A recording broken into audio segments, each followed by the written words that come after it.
Hi, welcome back to the Story Corner.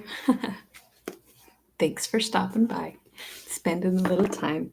Um, my adorable baby fell asleep in my arms, so I didn't grab any cute handmade stuff to show off. So you're probably all like, oh, good, huh? No, of course you love to see my stuff. It's so cute. I mean, how could you not want to see all the stuff I make, right? uh, um, I Did I read? I did read last night. It was the night before that I didn't. I was sick. I kind of had a relapse today because I was up all night with him. See him sleeping right now, so that he can keep me up all night again. Huh? You see? Yeah, he's a stinker. He's a sweet. I love him. So I read chapter 21 and it wasn't very long. So then I thought, oh, I'll just read the next chapter. And then it was really long. So yesterday was a whole hour, over an hour. So a little recap. Let's see. So many things happened. It was a long chapter. They went to the opera and she was going to go with her friend and the Mervins, and then her grandma showed up and made her go with her instead, and she was really embarrassed. And her cousins are really obnoxious and their families, yeah, embarrassing. So she went with them and it was terrible. And so she decided as soon as it was over, she was going to go find Mrs. Mervin and ride home with them because she didn't want to stay with the Duvals and the Bringtons. So she left with Sir Clement Willoughby to go find him, and then they were already gone. So he took her in his carriage and made him go the wrong way so he could spend more time alone with her and tell her how much he adored her. And she was so stressed out. And Lord Orville saw her when she was trying to go, and he offered his carriage, but Sir Clement Willoughby would not hear of it, and he insisted she go with him. So he went back to her house to make sure she got home safe and wait for her, which is so dang sweet. He was really worried about, that this Sir Clement guy was gonna be a booger. So he was at the house to check on her. So, in short, it was a lot. We read for an hour, but that sums it up quickly. So we are letter 22. Oh, yeah. What did you have for dinner? I almost forgot to ask. We had grilled salmon with dill sauce, which is Charles's favorite food ever. He says that he's so sweet. He says that the grilled salmon that I make is the best salmon he's ever had, bar none. Every restaurant, every salmon he's ever had, which is so sweet. Anyway, we had grilled salmon with dill sauce and cilantro lime rice and steamed carrots, peas and carrots. So it was so good. Simple, but just yummy. And then I made cookies earlier, and I made oatmeal cookies, but I put butterscotch chips in them instead of raisins and toffee bits, so they had a little bit of crunch. They were really good. And I don't use brown sugar. I just use cane juice, evaporated cane juice, because it's less processed. And then I just pour a little bit of molasses in it if it ever calls for brown sugar. So I put extra molasses. I didn't mean to put quite so much. So they were really dark brown, but the flavor was so good. The molasses was so good in them. They were extra yummy, but they're these dark brown. They don't look like oatmeal cookies. They look like not burnt, but they just look like ginger snaps or something. But they were so good. It wasn't a very big batch, so we're gonna have them all gone by tomorrow. Anyway, it was yum. So, letter 22. Evelina in continuation. Monday morning, April 18th. So again, this is all these letters right now are her writing to Mr. Villers. Mrs. Mervyn has just communicated to me an anecdote concerning Lord Orville, which has much surprised, half pleased, and half pained me. While they were sitting together during the opera, he told her that he had been greatly concerned at the impertinence which the young lady under her protection had suffered from Mr. Lovell, but that he had had the pleasure of assuring her she had no future disturbance to apprehend from him. Mrs. Mervyn, with great eagerness, begged he would explain himself, and said she hoped he had not thought so insignificant an affair worthy his serious attention. There is nothing, answered he, which requires more immediate notice than impertinence, for it ever encroaches when it is tolerated. He then added that he believed he ought to apologize for the liberty he had taken of interfering, but that as he regarded himself in the light of a party concerned from having had the honor of dancing with Miss Anville, he could not possibly reconcile to himself a patient neutrality. He then proceeded to tell her that he had waited upon Mr. Lovell the morning after the play, that the visit had proved an amicable one, but the particulars were neither entertaining nor necessary. He only assured her Miss Anville might be perfectly easy, since Mr. Lovell had engaged his honour never more to mention or even to hint at what had passed at Mrs. Stanley's assembly. Mrs. Mervyn expressed her satisfaction at this conclusion, and thanked him for his polite attention to her young friend. It would be needless, said he, to request that this affair may never transpire, since Mrs. Mervyn cannot but see the necessity of keeping it inviolably secret. But I thought it incumbent upon me, as the young lady is under your protection, to assure both you and her of Mr. Lovell's future respect. Had I known of this previous visit to Lord Orville's making it, what dreadful uneasiness would it have cost me? Yet that he had so much interest himself in securing me from offence gives me, I must own, an internal pleasure greater than I can express, for I feared he had too contemptuous an opinion of me to take any trouble upon my account, though, after all, this interference might rather be to satisfy his own delicacy than from thinking well of me.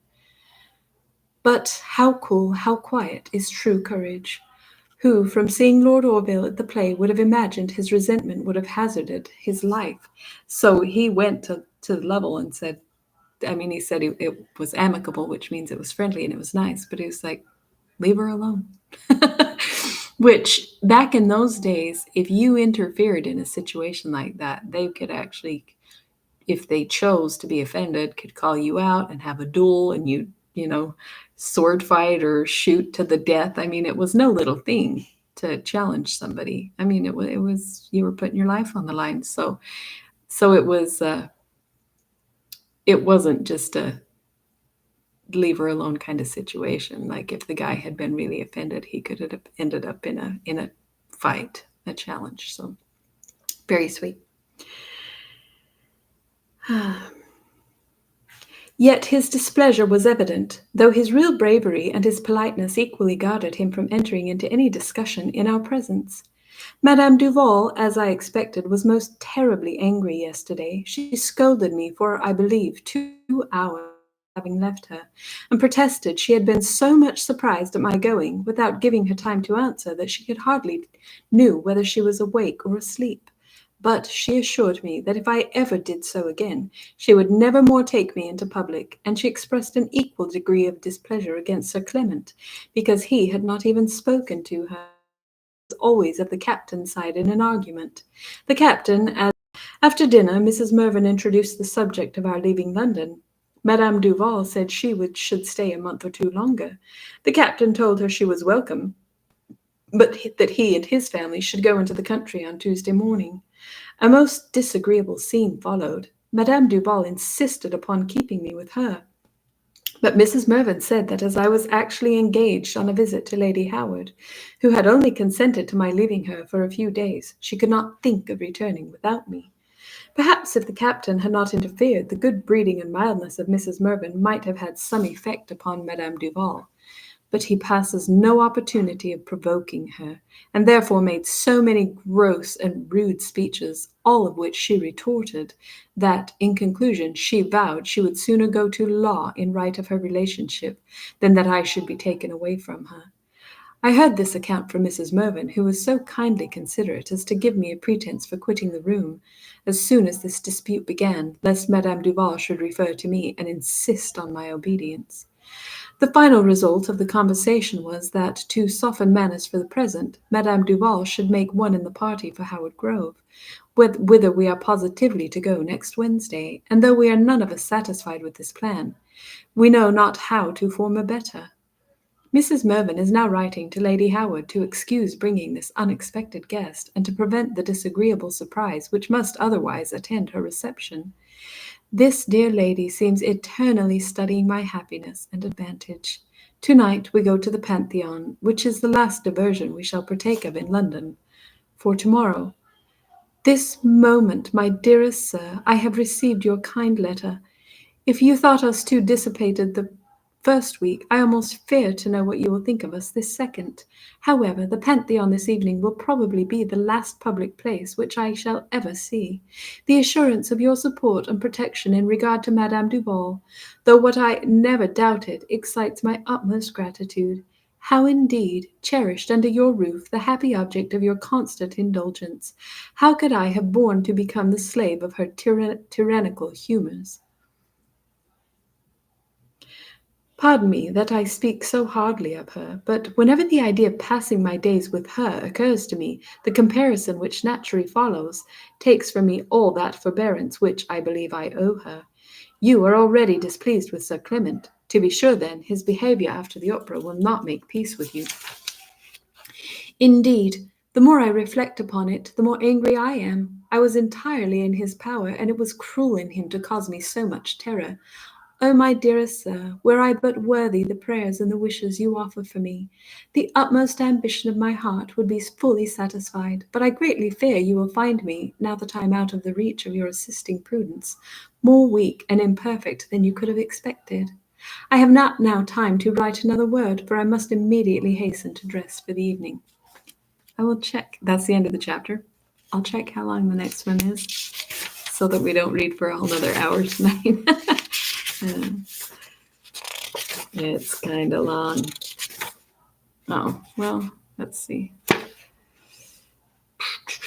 10 pages. One, two, three. It's 3 times as long as that last. It's only been 12 minutes. We'll just do it. Okay, letter 23. Evelina in continuation. Queen Anne Street, Tuesday, April 19th. There is something to me half melancholy in writing an account of our last adventures in London. However, as this day is merely appropriated to packing and preparations for our journey, and as I shall shortly have no more adventures to write, I think I may as well complete my town journal at once. And when you have it all together, I hope, my dear sir, you will send me your observations and thoughts upon it to Howard Grove. About 8 o'clock we went to the Pantheon. I was extremely struck with the beauty of the building, which greatly surpassed whatever I could have expected or imagined.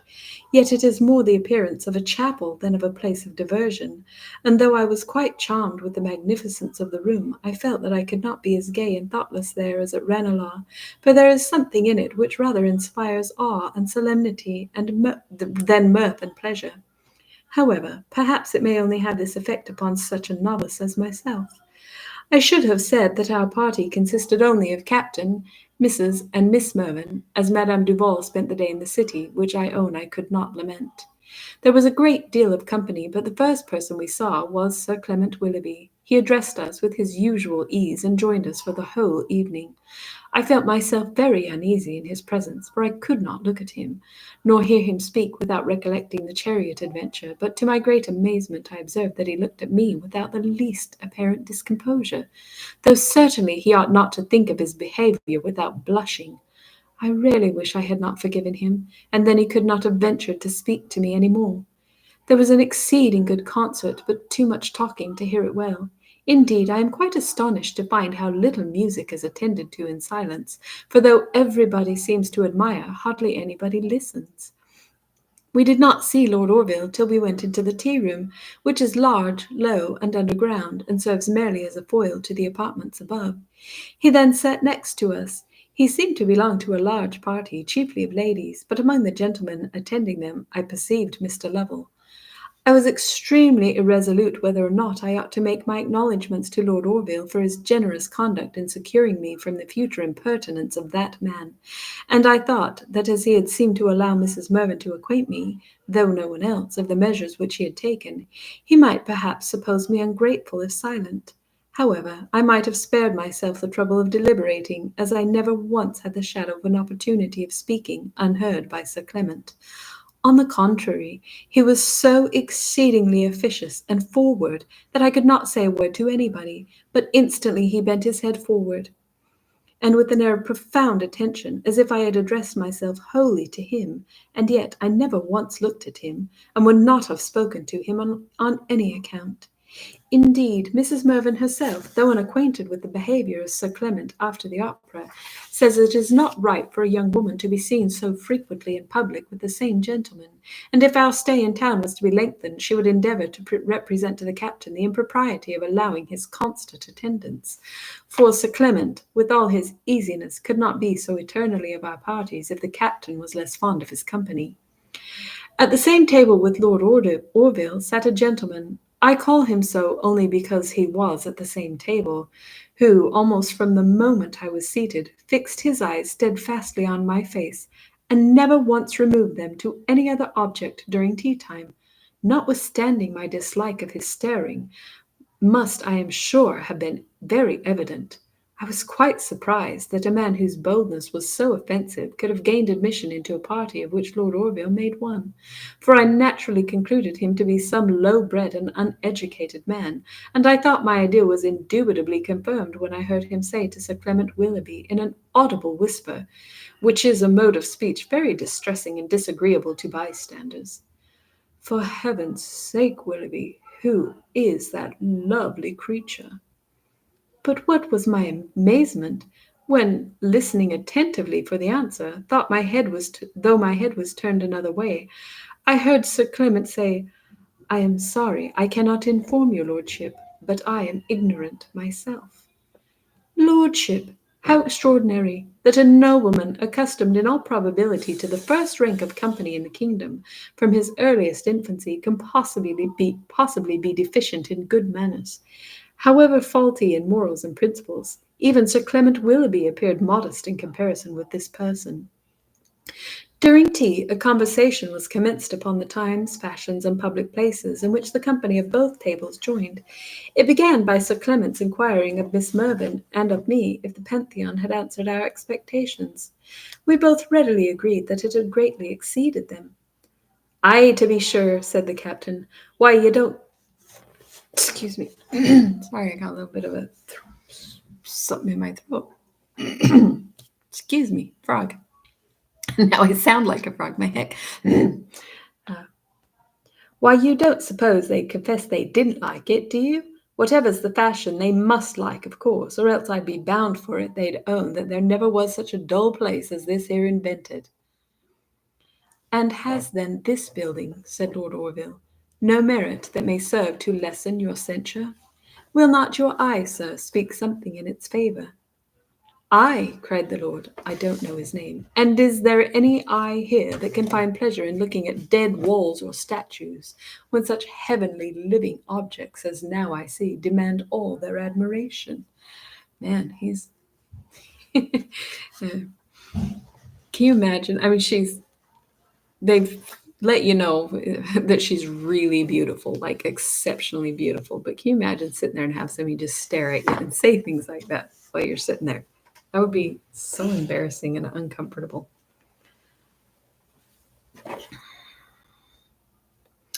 "Oh, certainly," said Lord Orville. "The lifeless symmetry of architecture, however beautiful the design and proportion, no man would be so mad as to put in competition." Did you wake up? Hi. You sweet baby, I love you. "With the animated charms of nature, but when, as tonight, the eye may be regaled at the same time, and in one view, with all the excellence of art and all the perfection of nature, I cannot think that either suffer by being seen together." "I grant, my lord," said Sir Clement, "that the cool eye of unimpassioned philosophy may view both with equal attention and equal safety, but where the heart is not so well guarded, it is apt to interfere, and render, even to the eye, all objects but one insipid and uninteresting." So basically saying it doesn't matter how beautiful it is, when there's this gorgeous woman sitting in front of us, then she's all we can think about. Which is, I don't know, that would be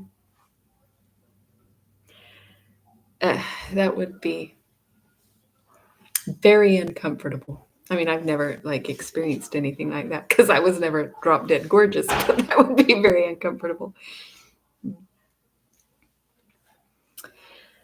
"Aye, aye," cried the captain, "you may talk what you will of your eye here and your eye there, and for all the matter of that, to be sure you have two, but we all know they both squint one way." "Far be it from me," said Lord Orville, "to dispute the magnetic power of beauty, which irresistibly draws and attracts whatever has soul and sympathy, and I am happy to acknowledge that though we have now no gods to occupy a mansion professedly built for them, yet we have secured their better halves, for we have goddesses to whom we all must most willingly bow down." And then, with a very droll air, he made a profound reverence to the ladies. "They'd need to be goddesses with a vengeance," said the captain, "for they're mortal dear to look at. Howsomever, I should be glad to know what you can see an e'er a face among them that's worth half a guinea for a sight." "Half a guinea!" exclaimed that same lord. "I would get half I am worth for a sight of only one, provided I can make my own choice. And prithee, how can money be better employed than in the service of fine women?" "If the ladies of his own party can pardon the captain's speech," said Sir Clement, "I think he has a fair claim to the forgiveness of all." So, I mean, all the women that are sitting there with him, he's kind of insulting them by, saying he'd give half his fortune just to look at the one that he wants to look at. The rest of them be damned. Hi, hi, you're so cute. Yes, you're so precious. You sweet baby. I love you. Yeah, you're a pumpkin. What did you see? I don't know what he saw. Something. What? Oh.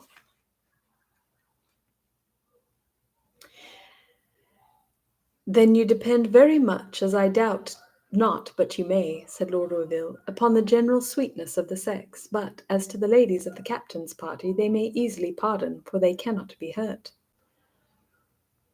"But they must have a devilish good conceit of themselves, though," said the captain, "to believe all that.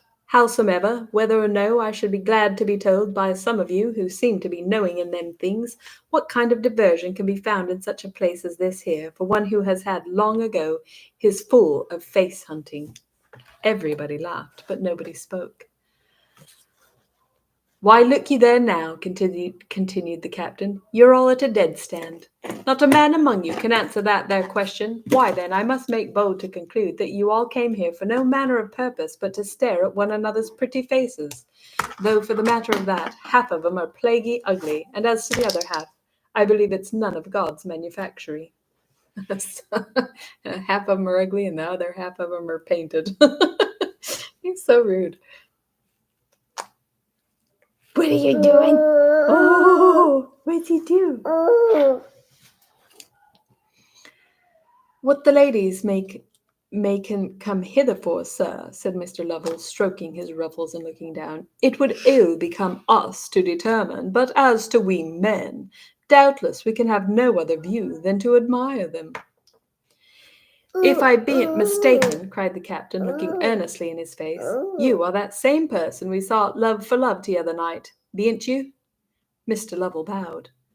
"Why then, gentlemen," continued he with a loud laugh, "I must tell you a most excellent good joke. When all was over, as sure as you're alive, he asked what the play was. Ha, ha, ha!" "Sir," said Mr. Lovell, colouring, "if you were as much used to a town life as I am, which I presume is not precisely the case, I fancy you would not find so much diversion from a circumstance so common." "Common? What, is it common?" repeated the captain. "Why then, 'fore George, such chaps are more fit to be sent to school and well disciplined with the cat and nine tails than to poke their heads into a playhouse. Why, a play is the only thing left nowadays that has a grain of sense in it. For as to all the rest of your public places, d'ye see, if they were all put together, I wouldn't give that for 'em," snapping his fingers. "And now we're talking of them sort of things, there's your operas. I should like to know now what any of you can find to say for them." Lord Orville, who was the most able to have answered, seemed by no means to think the captain worthy an argument upon a subject concerning which he had neither knowledge nor feeling. But, turning to us, he said, "The ladies are silent, and we seem to have engrossed the conversation to ourselves, in which we are much more our own enemies than theirs. But," addressing himself to Miss Mervyn and me, "I am most desirous to hear the opinions of these young ladies, to whom all public places must as yet be new." We both, and with eagerness, declared that we had received as much, if not more pleasure at the opera than anywhere, but we had better have been silent, for the captain, quite displeased, said, "What signifies asking them girls? Do you think they know their own mind yet? Ask 'em after anything that's called diversion, and you're sure they'll say it's very vastly fine. They're a set of parrots and speak by rote, for they all say the same thing, but ask 'em how they like making puddings and pies, and I'll warrant you'll pose 'em. As to them operas, I desire I may hear no more of their liking such nonsense, and for you, Moll," to his daughter, "I charge you, as you value my favour, that you'll never again be so impertinent as to have a taste of your own before my face." She had a different opinion of him. She likes the opera and he doesn't. She's not allowed to do that. And now he's cussing her out in front of everybody and humiliating her, which is so rude.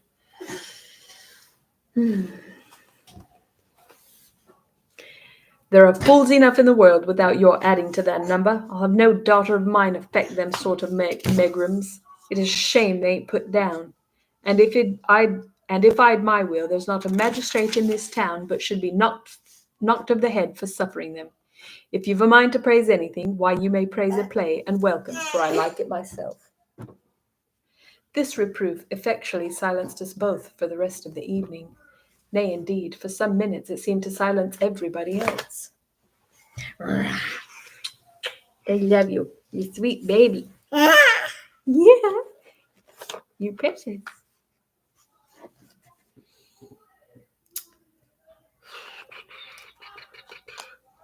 "Oh." Nay, indeed, for some minutes it seemed to silence everybody else, till Mr. Lovell, not willing to lose an opportunity of returning the captain's sarcasm, said, "Why, really, sir, it is but natural to be most pleased with what is most familiar, and I think of all our diversions there is not one so much in common between us and the country as a play. Not a village but has its barns and comedians, and as for the stage business, why, it may be pretty equally done anywhere, and even in regard to us and the canal. Confined as we all are within the semicircle of a theatre, there is no place where the distinction is less obvious." While the captain seemed considering for Mr. Lovell's meaning, Lord Orville, probably with a view to prevent his finding it, changed the subject to Cox's Museum, and asked what we thought of it. "Think," said he. "Why, I think as how it ain't worth thinking about. I like no such gimcracks. It is only fit, in my mind, for monkeys, though for aught I know, they too might turn up their noses at it." "May we ask your lordship's own opinion?" said Mrs. Mervyn. "The mechanism," answered he, "is wonderfully ingenious. I am sorry it is turned to no better account, but its purport is so frivolous, so very remote from all aim at instruction or utility, that the sight of so fine a show only leaves regret in the mind, that so much work and so much ingenuity should not be better bestowed. The truth is," said the captain, "that in all this huge town, so full as it is of folks of all sorts, there ain't so much as one public place, besides a playhouse, where a man, that's to say a man who is a man, ought not to be ashamed to show his face. The other day they got me to a ridotto, but I believe it will be long enough before they get me to another. I know no more what to do with myself than if my ship's company had been metamorphosed into Frenchmen. Then again, there's your famous Ranelagh that you make such a fuss about. Why, what a dull place is that! It's the worst of all." "Ranelagh dull! Ranelagh dull!" was echoed from mouth to mouth, and all the ladies, as if of one accord, regarded the captain with looks of the most ironical contempt. "As to Ranelagh," said Mr. Lovell, "most indubitably, though the price is plebeian, it is by no means adapted to the plebeian taste. It requires a certain acquaintance with high life, and something of Douvregau to be really sensible of its merit. Those whose connections and so forth are not among les gens comme il faut can feel nothing but ennui as at such a place as Ranelagh. Sorry, I don't speak French. I'm sorry. Oh, Ranelagh, cried Lord. She doesn't know his name. Oh, 'tis the divinest place under heaven, or indeed, for aught I know. Oh, you creature, cried a pretty but affected young lady, patting him with her fan. You shan't talk so. I know what you are going to say, but positively I won't sit by you if you're so wicked. And how can one sit by you and be good, said he, when only to look at you is enough to make one wicked, or wish to be so? Fie, my lord, returned she, you are really insufferable. I don't think I shall speak to you again these 7 years. What a metamorphosis, cried Lord Orville. Should you make a patriarch of his lordship? 7 years, said he. Dear madam, be contented with telling me you will not speak to me after 7 years, and I will endeavour to submit. Oh, very well, my lord, answered she. Pray date the end of our speaking to each other as early as you please. I'll promise to agree to your time. You know, dear madam, said he, sipping his tea, you know I only live in your sight. Oh, yes, my lord, I have long known that. But I begin to fear we shall be too late for Ranelagh this evening. Oh, no, madam, said Mr. Lovell, looking at his watch. It is but just past 10. No more, cried she. Oh, then we shall do very well. All the ladies now started up and declared they had no time to lose. Why, what the devil, cried the captain, leaning forward with both his arms on the table. Are you going to Ranelagh at this time of night? The ladies looked at one another and smiled. To Ranelagh, cried Lord. Yes, and I hope you are going too, for we cannot possibly excuse these ladies. I go to Ranelagh. If I do, I'll be... Everybody now stood up, and the stranger lord, coming round to me, said, You go, I hope. No, my lord, I believe not. Oh, you cannot, must not be so barbarous.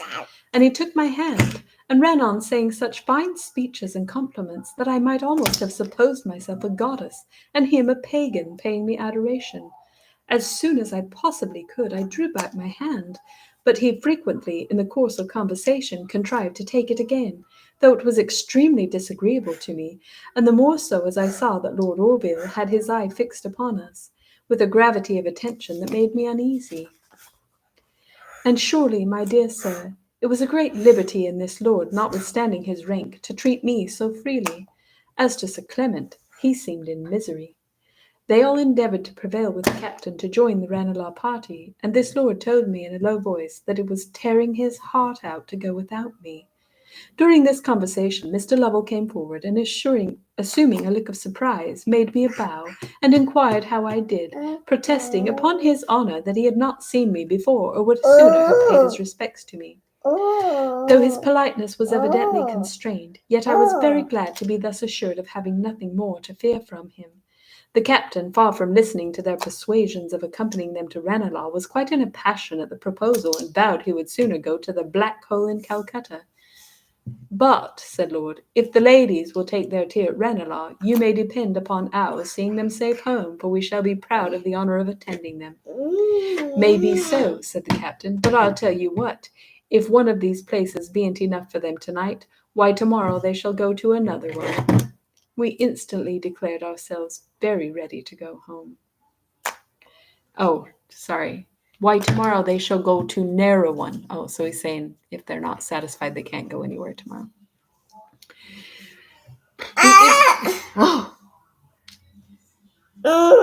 We instantly declared ourselves very ready to go home. For all you who are worried about this marker, it's dry.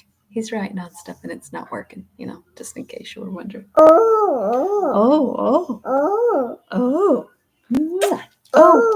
oh, wow. Oh, wow.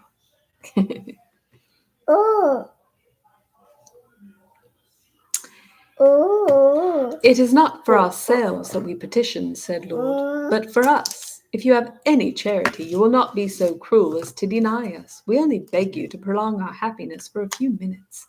The favour is but a small one for you to grant, though so great a one for us to receive.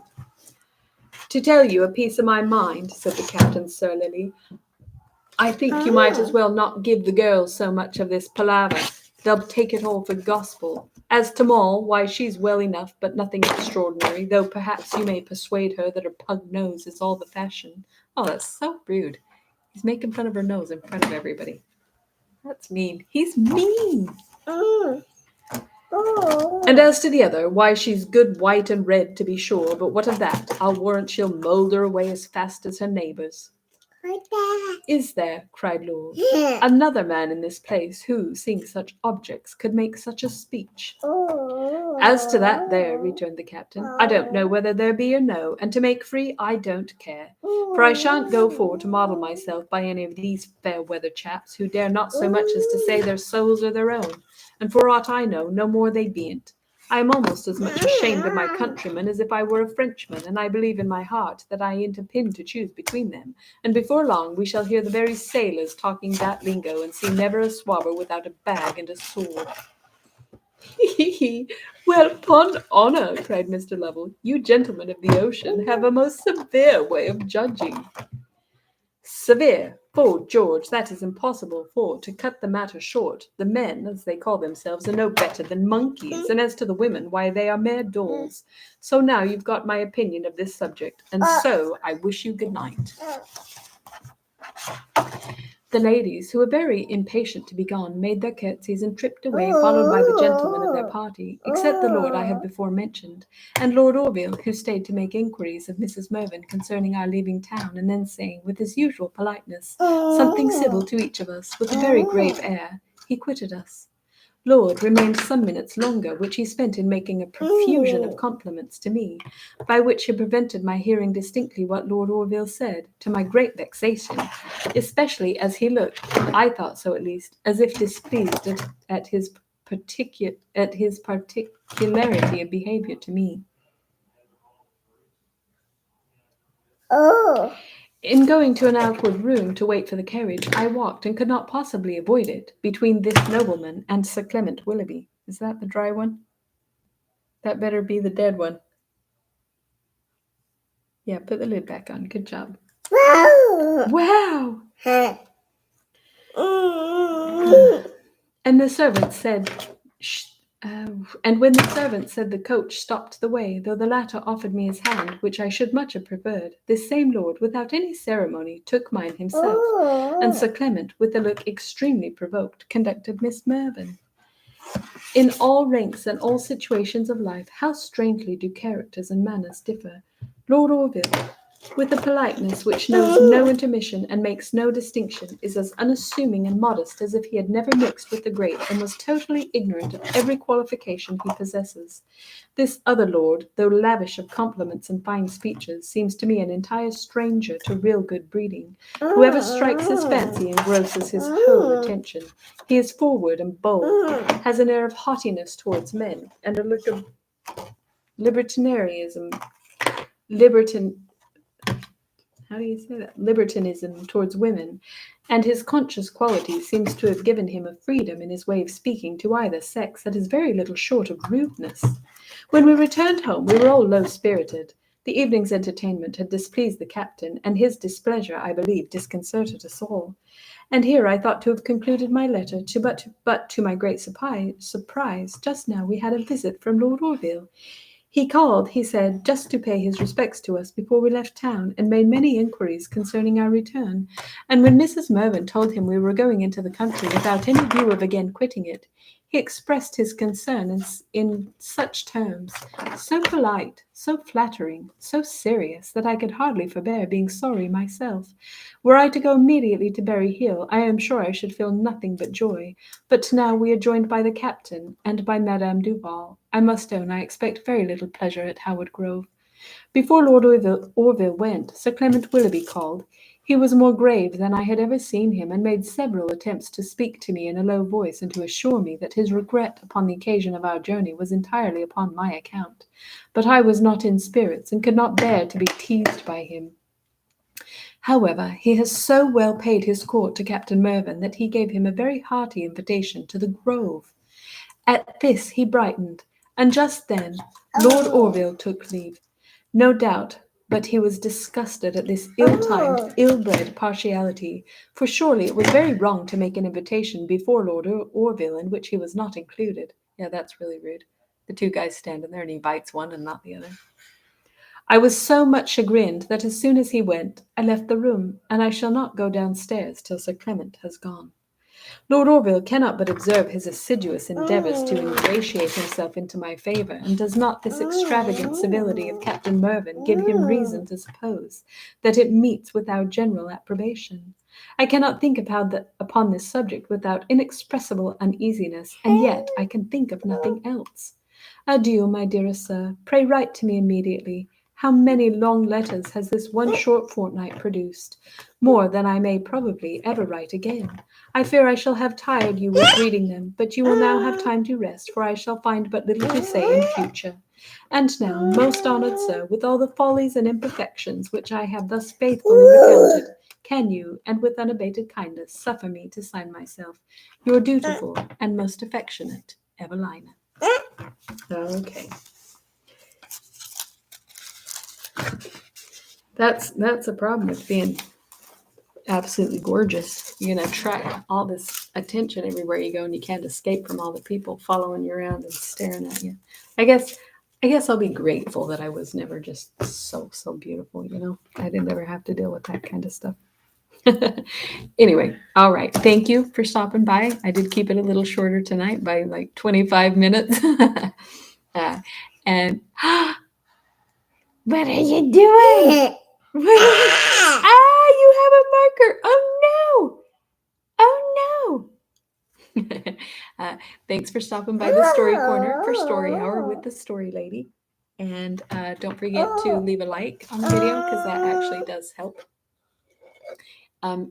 If people watch and then leave a like, then YouTube will actually start recommending the video to other people, and it'll show up in their feed, and I could actually grow my channel. But if nobody leaves likes, then YouTube is like, oh, people don't like this content, so we won't show it to more people. So the likes make a difference.